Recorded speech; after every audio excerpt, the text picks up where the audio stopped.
എല്ലാവർക്കും നമസ്കാരം. ഞാൻ ശ്രീകുട്ടി. ചലഞ്ചർ ആപ്പിന്റെ യൂട്യൂബ് ചാനലിലേക്ക് എല്ലാവർക്കും സ്വാഗതം. അതുപോലെ തന്നെ ജോഗ്രഫിയുടെ പുതിയൊരു ക്ലാസ്സിലേക്ക് എല്ലാവർക്കും സ്വാഗതം. ഇനി നമുക്ക് വരാൻ പോകുന്നത് CPOയുടെ എക്സാം ആണ്. അപ്പോൾ നമുക്കുള്ള അവസരങ്ങൾ മാക്സിമം പ്രയോജനപ്പെടുത്താനായിട്ട് ശ്രമിക്കുക. ക്ലാസ്സുകൾ പരമാവധി കാണാനായിട്ട് ശ്രമിക്കുക. ഏറ്റവും പ്രധാനപ്പെട്ട കാര്യം, നമുക്ക് ചെയ്യാനുള്ള പ്രധാനപ്പെട്ട കാര്യം എന്ന് പറയുന്നത്, എക്സാമിനോടടുത്ത് നമ്മൾ ചെയ്യേണ്ട പ്രധാനപ്പെട്ട കാര്യങ്ങളിൽ ഒന്നാണ് മോക്ക് എക്സാമുകൾ അറ്റൻഡ് ചെയ്യുക എന്നുള്ളത്. 2 പ്രീവിയസ് ഇയർ ക്വസ്റ്റ്യൻസ് നോക്കുക. 3 പഠിച്ചത് റിവൈസ് ചെയ്യുക. സിലബസ് ഫുള്ള് കവർ ചെയ്യുക എന്ന് പറയുന്നത് ഇനി നമുക്ക് സാധ്യമായിട്ടുള്ള കാര്യമല്ല. കാരണം നമ്മൾ സിലബസിന്റെ പുറകെ പോകുമ്പോഴത്തേനും നമുക്ക് മോക്ക് എക്സാമുകൾ അറ്റൻഡ് ചെയ്യാൻ പറ്റാതായി വരും. അതുപോലെ തന്നെ പ്രീവിയസ് ഇയർ ക്വസ്റ്റ്യൻസ് നോക്കാൻ പറ്റാതായിട്ട് വരും. അപ്പം അത്തരം കാര്യങ്ങൾ പ്രധാനമായിട്ട് ചെയ്യുക. അപ്പം ഞാൻ ഇനി പറഞ്ഞ സമയം കളയുന്നിട്ട് നമുക്ക് ക്ലാസ്സിലേക്ക് കടക്കാം. ശ്രദ്ധിച്ചിരിക്കുക. ഏറ്റവും പ്രധാനപ്പെട്ട 2 ചോദ്യവുമായിട്ടാണ് ഞാൻ എത്തിയിരിക്കുന്നത്. ആ 2 ചോദ്യം എന്ന് പറയുമ്പോൾ അതിലൂടെ നമുക്ക് ഒരുപാട് ഉത്തരങ്ങളിലേക്ക് എത്താൻ സാധിക്കും. അപ്പൊ ക്ലാസ് കൃത്യമായിട്ട് കേട്ടിരിക്കുക. നമുക്ക് ക്ലാസ്സിലേക്ക് കടക്കാം. ആദ്യത്തെ ചോദ്യം എന്ന് പറയുന്നത്, താഴെ കൊടുത്തിട്ടുള്ളവയിൽ ഏതാണ് വേലിയേറ്റ തുറമുഖം എന്നുള്ളതാണ്. കേട്ടോ. നോക്കുക, പാരാദ്വീപ്, തൂത്തുക്കുടി, വിശാഖപട്ടണം, കാഡ്ല. ഈ 4 ഓപ്ഷൻ ആണ് കൊടുത്തിരിക്കുന്നത്. ഏതാണ് വേലിയേറ്റ തുറമുഖം എന്ന് പറയുന്നത്? പാരാദ്വീപാണോ, തൂത്തുക്കുടിയാണോ, വിശാഖപട്ടണമാണോ, കാഡ്ലയാണോ, ഏതാണ്? അപ്പൊ നമുക്ക് ഉത്തരത്തിലേക്ക് വരാം. അതിനു മുമ്പ് ഓരോന്നും നമുക്ക് പറഞ്ഞു പോകാം കേട്ടോ. ഓരോന്നും നമുക്ക് പറയാം. 1, പാരാദ്വീപ്. എന്താണ് പാരാദ്വീപിന്റെ പ്രത്യേകത? എന്താണ്?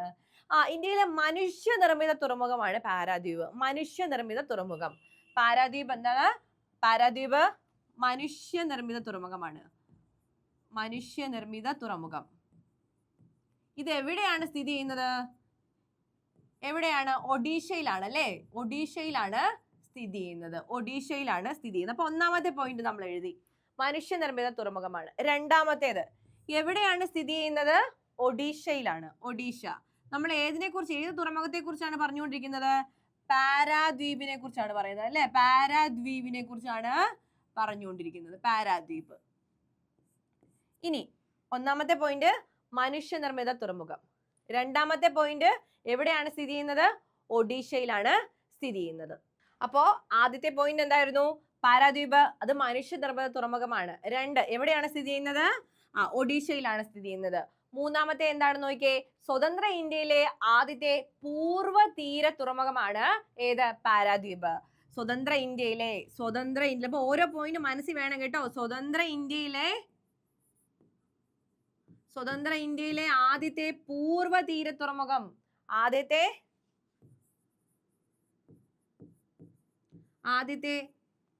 പൂർവ്വ തീര തുറമുഖം.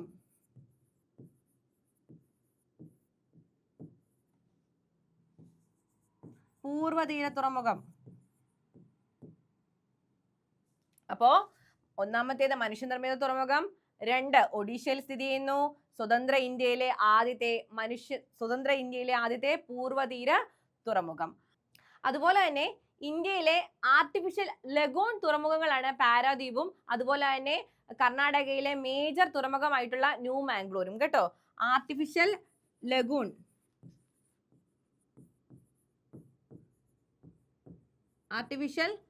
ലഗൂൺ തുറമുഖങ്ങളാണ് ഏതൊക്കെയാണ്?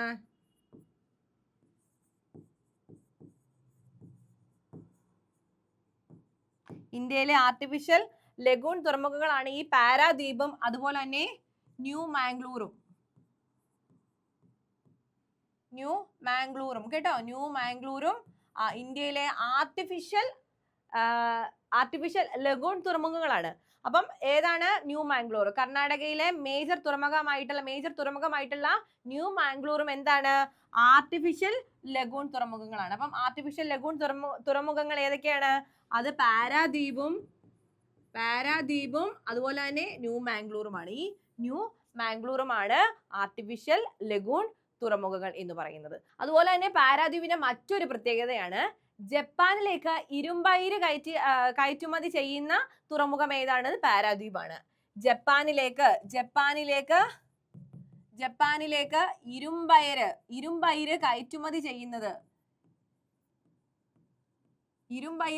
കയറ്റുമതി ചെയ്യുന്നതും പാരാദ്വീപ് തുറമുഖമാണ്. അപ്പൊ ഇത്രയും പാരാദ്വീപ് തുറമുഖത്തിന്റെ പ്രത്യേകതയാണ്. അപ്പൊ നമ്മുടെ ചോദ്യം എന്തായിരുന്നു? വേലിയേറ്റ തുറമുഖം. താഴെ കൊടുത്തിട്ടുള്ളവയിൽ വേലിയേറ്റ തുറമുഖം ഏതാണ് എന്നുള്ളത്. അപ്പൊ പാരാദ്വീപ് അതിൽ പെടുമോ? ഇല്ല. പാരാദ്വീപ് ഒരു മനുഷ്യനിർമ്മിത തുറമുഖമാണ്. അതുപോലെ തന്നെ ഒഡീഷയിൽ സ്ഥിതി ചെയ്യുന്നു. സ്വതന്ത്ര ഇന്ത്യയിലെ ആദ്യത്തെ പൂർവ്വതീര തുറമുഖമാണ്. അതുപോലെ തന്നെ ആർട്ടിഫിഷ്യൽ തുറമുഖങ്ങളാണ് ആർട്ടിഫിഷ്യൽ ലഗൂൺ തുറമുഖങ്ങളാണ് പാരാദ്വീപും ന്യൂ മാംഗ്ലൂറും, കർണാടകയിലെ മേജർ തുറമുഖമായിട്ടുള്ള ന്യൂ മാംഗ്ലൂറും. അതുപോലെ തന്നെ പാരാദ്വീപിന്റെ മറ്റൊരു പ്രത്യേകതയാണ് ജപ്പാനിലേക്ക് ഇരുമ്പയിര് കയറ്റുമതി ചെയ്യുന്ന തുറമുഖമാണ് പാരാദ്വീപ്. അപ്പൊ ഇത്രയുമാണ് പാരാദ്വീപിന്റെ പ്രത്യേകതകൾ. അപ്പൊ നമ്മൾ പാരാദ്വീപിന്റെ പ്രത്യേകതകൾ പറഞ്ഞു കഴിഞ്ഞു. മനുഷ്യനിർമ്മിത തുറമുഖമാണല്ലേ, ഒഡീഷയിൽ സ്ഥിതി ചെയ്യുന്നു. ജപ്പാനിലേക്ക് ഇരുമ്പയിര് കയറ്റുമതി ചെയ്യുന്ന തുറമുഖമാണ് എന്നൊക്കെ നമ്മൾ പറഞ്ഞു. പിന്നെ ന്യൂ മാംഗ്ലൂരിന്റെ പ്രത്യേകതയും നമ്മൾ പറഞ്ഞു. ഇനി നമുക്ക് നോക്കേണ്ടത് തൂത്തുക്കുടിയുടെ പ്രത്യേകതയാണ്. നമുക്ക് തൂത്തുക്കുടി എഴുതാം. അപ്പം ഇന്ത്യയുടെ മുത്ത് എന്ന് നമ്മൾ പറഞ്ഞു അല്ലേ, തൂത്തുക്കുടി. ഇനി അടുത്തത് തൂത്തുക്കുടിയാണ്. എവിടെയാണ്? ഇന്ത്യയുടെ തെക്കേ അറ്റത്ത് സ്ഥിതി ചെയ്യുന്ന തുറമുഖമാണ് തൂത്തുക്കുടി. ഇന്ത്യയുടെ എവിടെയാണ്? തെക്കേ അറ്റത്ത് സ്ഥിതി ചെയ്യുന്ന തുറമുഖമാണ്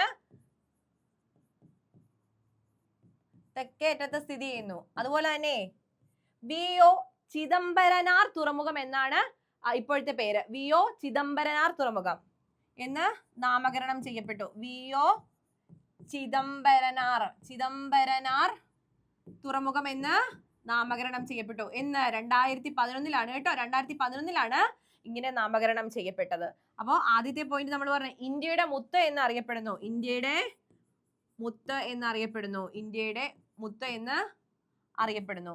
അപ്പോ അടുത്തൊരു പോയിന്റ് കയറ്റുമതി ഉൽപ്പന്നം എന്താണ്? ഉപ്പാണ് കേട്ടോ. കയറ്റുമതി ഉൽപ്പന്നം എന്താണ്? ഉപ്പാണ്. കയറ്റുമതി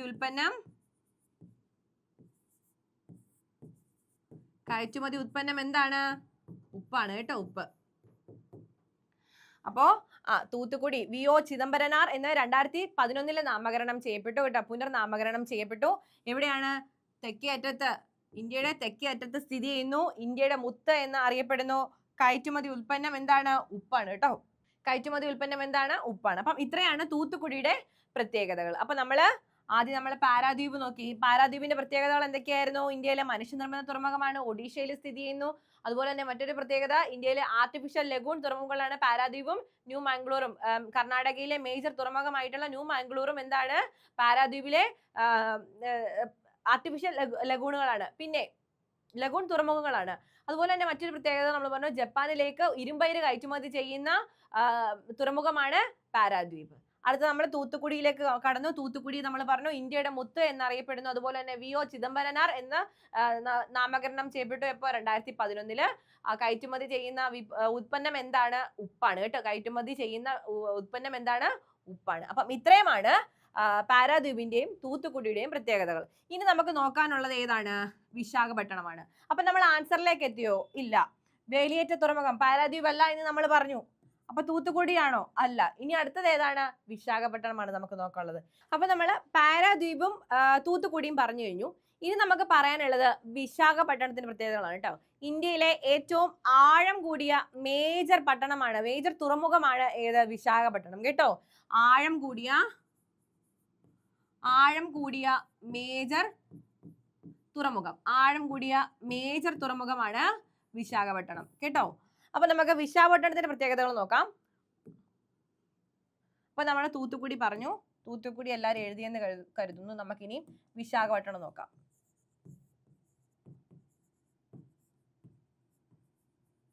വിശാഖപട്ടണം. അപ്പൊ നമ്മൾ പാരാദ്വീപിന്റെ പ്രത്യേകത നമ്മൾ പറഞ്ഞു, തൂത്തുക്കുടിയുടെ പ്രത്യേകത നമ്മൾ പറഞ്ഞു.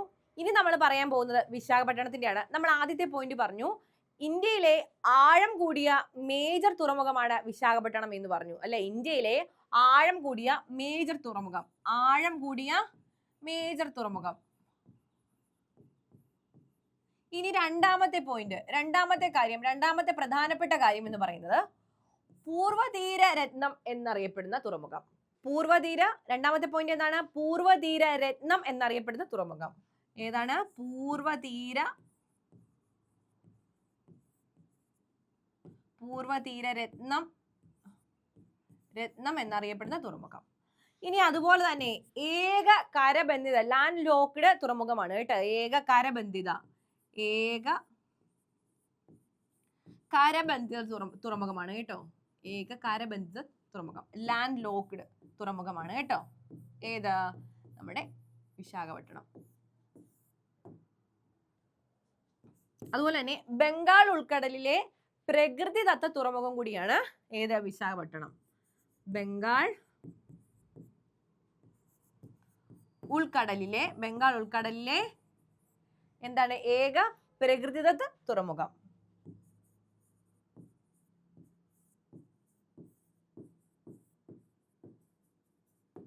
ഏക പ്രകൃതിദത്ത തുറമുഖം. അപ്പൊ നമ്മൾ പാരാദ്വീപിന്റെ പ്രത്യേകത പറഞ്ഞു.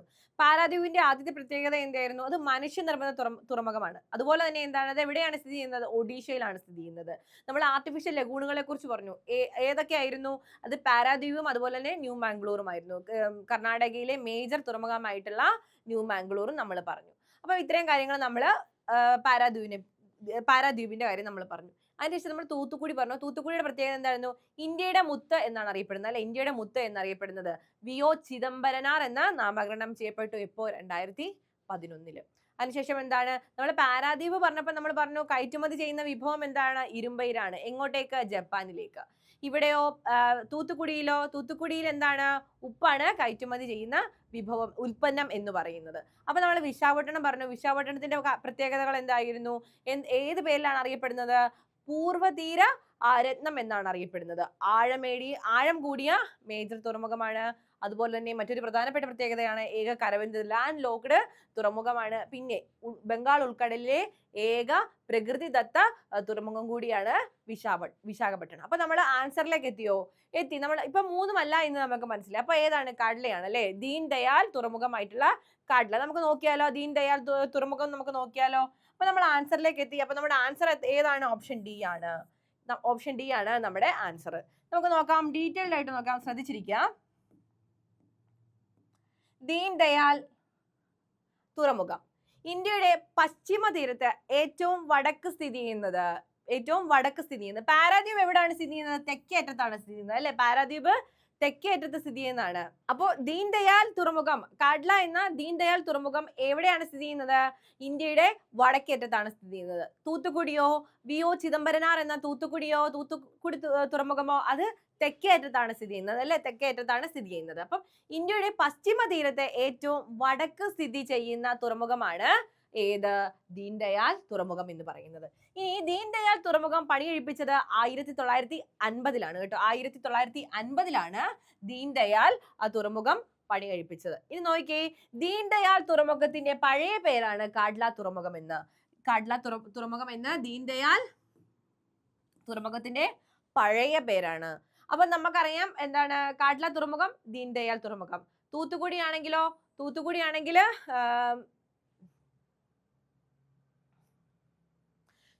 ആണെങ്കിൽ VO ചിദംബരനാർ. അപ്പൊ അതാണ് പ്രത്യേകതകൾ. അപ്പൊ ദീൻ ദയാൽ തുറമുഖത്തിന്റെ പഴയ പേരാണ് കാഡ്ല തുറമുഖം എന്ന്. ഇനി ഇന്ത്യയുടെ വടക്ക് പടിഞ്ഞാറൻ തീരത്തുള്ള ഒരു പ്രധാന തുറമുഖമാണ് ഈ കാഡ്ല തുറമുഖം. അതുപോലെ തന്നെ സ്വതന്ത്ര ഇന്ത്യയിൽ നിർമ്മിച്ച ആദ്യ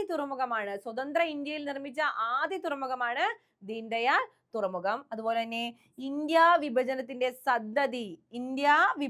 സന്തതി എന്നറിയപ്പെടുന്ന തുറമുഖം കൂടിയാണ് ദീൻ ദയാൽ തുറമുഖം. അപ്പൊ ഇത്രയൊക്കെയാണ് ദീൻ ദയാൽ തുറമുഖത്തിന്റെ പ്രത്യേകതകൾ. കുറച്ചും കൂടെ ഉണ്ട്, നമുക്ക് ഡീറ്റെയിൽഡ് ആയിട്ട് നോക്കാം. ശ്രദ്ധിക്കുക, വളരെ പ്രധാനപ്പെട്ട പോയിന്റുകളാണ് പറയുന്നത്.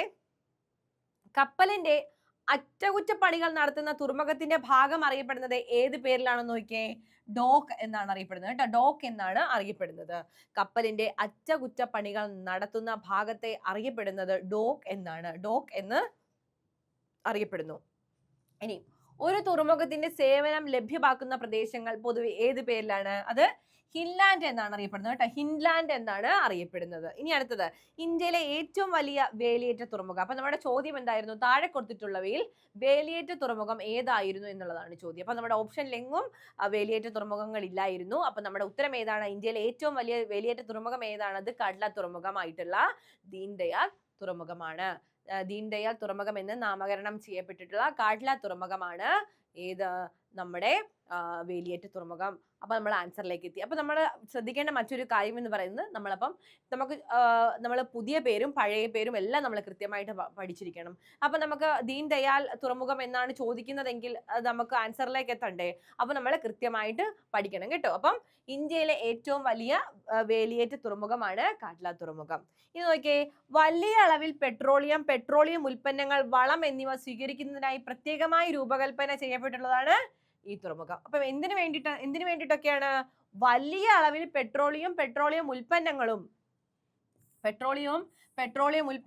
വളം എന്നിവ സ്വീകരിക്കുന്നതിനായിട്ട് പ്രത്യേകമായിട്ട് രൂപകൽപ്പന ചെയ്യപ്പെട്ടിട്ടുള്ള തുറമുഖമാണ് ദീൻദയാൽ തുറമുഖം എന്ന് പറയുന്നത്. ഇനി അതുപോലെ തന്നെ മറ്റൊരു പ്രധാനപ്പെട്ട പോയിന്റാണ് കാട്ല തുറമുഖത്തിന്റെ വ്യാപാര സമ്മർദ്ദം കുറയ്ക്കുന്നതിനായിട്ട് വാദിനാർ ടെർമിനൽ വികസിപ്പിച്ചു കൊണ്ടുവന്നിട്ടുണ്ട്. അപ്പം ഇത്രയുമാണ് വളരെ പ്രധാനപ്പെട്ട പോയിന്റുകളാണ് കേട്ടോ. അത് കൃത്യമായിട്ട് എഴുതി വായിച്ച് മനസ്സിലാക്കുകയെങ്കിലും ചെയ്യുക. നമുക്ക് എഴുതാൻ സമയമില്ലെങ്കിൽ വായിച്ച് മനസ്സിലാക്കിയെങ്കിലും പോവുക. കാരണം നമുക്ക് കുറച്ച് ദിവസം മാത്രമേ ബാക്കിയുള്ളൂ. ഏറ്റവും പ്രധാനപ്പെട്ട കാര്യം, നമുക്ക് എഴുതാൻ സമയമില്ലെങ്കിൽ ഈ നോട്ട്സ് നമ്മുടെ ചലഞ്ചർ ആപ്പിന്റെ ടെലഗ്രാം പേജിൽ അവൈലബിൾ ആണ്. അപ്പം അവിടെ നിന്ന് എടുത്ത് നോട്ട്സ് എഴുതാനായിട്ട് മറക്കരുതേ. അപ്പം ഇനി അടുത്ത പ്രധാനപ്പെട്ട പോയിന്റുകളിലേക്ക് പോകാം. ഫ്രീ ട്രേഡ് ഉണ്ട്, നോക്കാം. ഇന്ത്യയിലെ ആദ്യത്തെ സ്വതന്ത്ര വ്യാപാര തുറമുഖം, ഫ്രീ ട്രേഡ് തുറമുഖമാണ് ഏത്? നമ്മുടെ ദീൻദയാൽ തുറമുഖം. അപ്പൊ നമ്മൾ എന്തിനെ കുറിച്ചാണ് പഠിച്ചുകൊണ്ടിരിക്കുന്നത്? കാട്ല തുറമുഖത്തെ കുറിച്ചാണ്. കാട്ല തുറമുഖത്തിന്റെ നിലവിലെ പേരാണ്, പുനർനാമകരണം ചെയ്യപ്പെട്ട പേരാണ് ദീൻദയാൽ എന്ന്, അല്ലേ? 1950 ഇത് പണി കഴിപ്പിച്ചത്. അതുപോലെ തന്നെ ആദ്യമായി സെസ് ഏർപ്പെടുത്തിയ തുറമുഖം കൂടിയാണ് കാട്ല തുറമുഖം. ആദ്യമായിട്ട് സെസ് ഏർപ്പെടുത്തിയ തുറമുഖമാണ് കേട്ടോ. സെസ് ഏർപ്പെടുത്തിയ തുറമുഖമാണ്. ഇനി ഏഷ്യയിലെ തന്നെ ആദ്യത്തെ പ്രത്യേക സാമ്പത്തിക മേഖലയായി കാട്ല തുറമുഖത്തെ പ്രഖ്യാപിച്ച വർഷം ഏതാണ്? അത് 1965. 1965. ഇത് കാട്ലയുടെ പ്രത്യേകതകളാണ്. അപ്പൊ നമ്മൾ കാട്ല പറഞ്ഞു. കാട്ല പറയുന്നതിന് മുമ്പ് നമ്മൾ എന്തൊക്കെ പറഞ്ഞു? ഓപ്ഷനിൽ ഉണ്ടായിരുന്ന പാരാദ്വീപ് പറഞ്ഞു, തൂത്തുക്കുടി പറഞ്ഞു, വിശാഖപട്ടണവും പറഞ്ഞു. ഓരോന്നിന്റെയും പ്രത്യേകത നമ്മൾ പറഞ്ഞു, അല്ലേ? ഇനി അതിനുശേഷം നമ്മൾ പറഞ്ഞത് കാട്ലയാണ്. ഏറ്റവും വലിയ വേലിയേറ്റ തുറമുഖം ഏതാണ്? കാട്ലയാണ്. ദീൻദയാൽ തുറമുഖം എന്ന കാട്ല തുറമുഖമാണ്. ഇനി നോക്കിയേ, അടുത്ത മറ്റൊരു ചോദ്യത്തിലേക്ക് പോകാം. ശ്രദ്ധിച്ചിരിക്കുക. കൊങ്കൺ റെയിൽവേയുടെ ഭാഗമല്ലാത്ത സംസ്ഥാനം ഏതാണ് എന്നുള്ളതാണ് കേട്ടോ.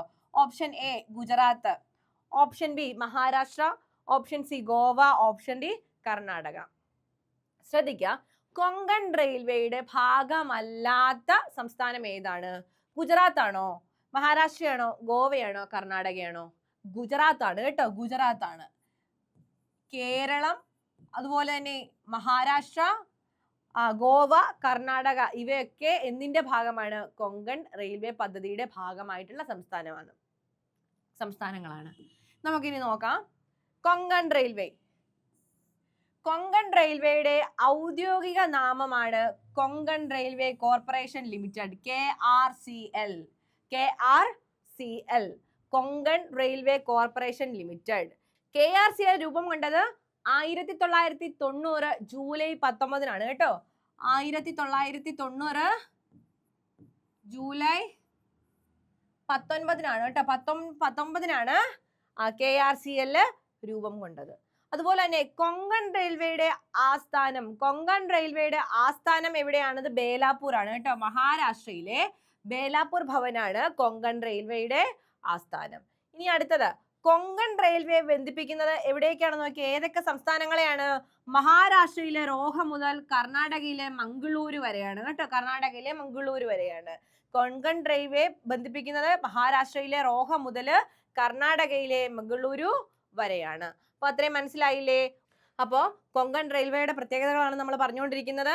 കൊങ്കൺ റെയിൽവേയുടെ ഔദ്യോഗിക നാമം എന്താണ്? കൊങ്കൺ റെയിൽവേ കോർപ്പറേഷൻ ലിമിറ്റഡ് ആണ്, KRCL ആണ്. KRCL രൂപം കൊണ്ടത് എന്നാണ്? 1990 ജൂലൈ 19. അടുത്തത്, കൊങ്കൺ റെയിൽവേയുടെ ആസ്ഥാനം എവിടെയാണ്? മഹാരാഷ്ട്രയിലെ ബേലാപ്പൂർ ആണ്, ബേലാപ്പൂർ ഭവനാണ്. ഇനി കൊങ്കൺ റെയിൽവേ ബന്ധിപ്പിക്കുന്നത് ഏതൊക്കെ സംസ്ഥാനങ്ങളെയാണ്? മഹാരാഷ്ട്രയിലെ റോഹ മുതൽ കർണാടകയിലെ മംഗളൂരു വരെയാണ്. ഇനി നോക്കാം, ശ്രദ്ധിക്കുക. അടുത്ത പോയിന്റിലേക്ക് പോകാം. 760 കിലോമീറ്റർ നീളമുള്ള കൊങ്കൺ റെയിൽ പാതയിൽ 1997 മുതൽ എന്ത് ചെയ്യുന്നുണ്ട്? ചരക്ക് വണ്ടികൾ ഓടിത്തുടങ്ങി. അതുപോലെ തന്നെ കൊങ്കൺ റെയിൽവേ പദ്ധതിയിൽ ഉൾപ്പെട്ടിരിക്കുന്ന സംസ്ഥാനങ്ങൾ ഏതൊക്കെയാണ്? അത് കേരളം. നമ്മുടെ ചോദ്യത്തിലേക്ക് നമ്മൾ എത്തി. കേരളം, കർണാടക, ഗോവ, മഹാരാഷ്ട്ര.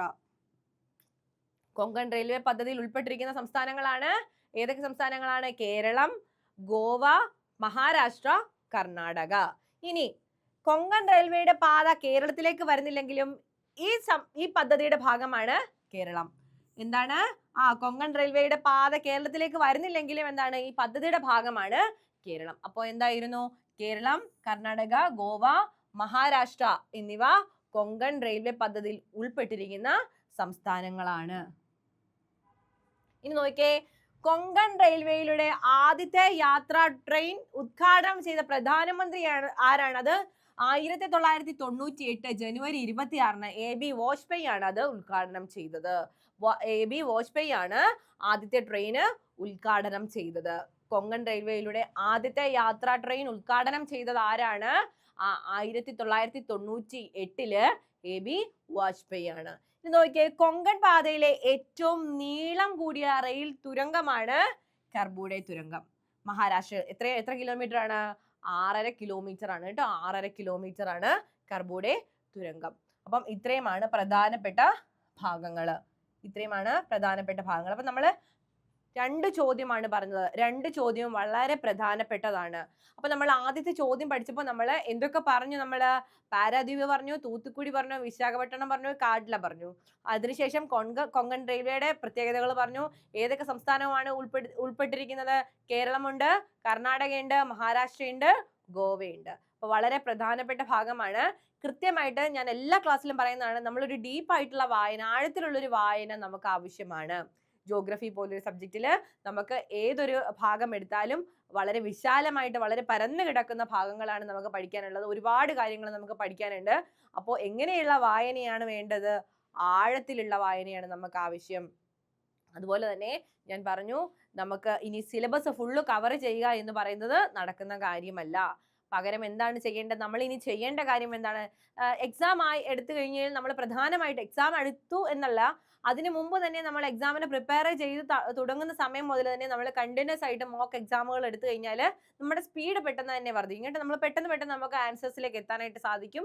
അതുപോലെ തന്നെ പ്രീവിയസ് ഇയർ ക്വസ്റ്റ്യൻസ് റീഡ് ചെയ്യുന്നതിലൂടെ എങ്ങനെയായിരിക്കും ക്വസ്റ്റ്യൻ്റെ പാറ്റേണുകൾ, ഏതൊക്കെ തരത്തിലുള്ള ചോദ്യങ്ങളായിരിക്കും വരിക, എങ്ങനെയായിരിക്കും ചോദ്യങ്ങൾ ചോദിക്കുക എന്നൊക്കെ നമുക്ക് മനസ്സിലാക്കാനായിട്ട് സാധിക്കും. അപ്പം ഇനി നമുക്ക് ചെയ്യാനുള്ള പ്രധാനപ്പെട്ട കാര്യങ്ങളിലൊന്നാണ് മോക്ക് എക്സാം അറ്റൻഡ് ചെയ്യുക.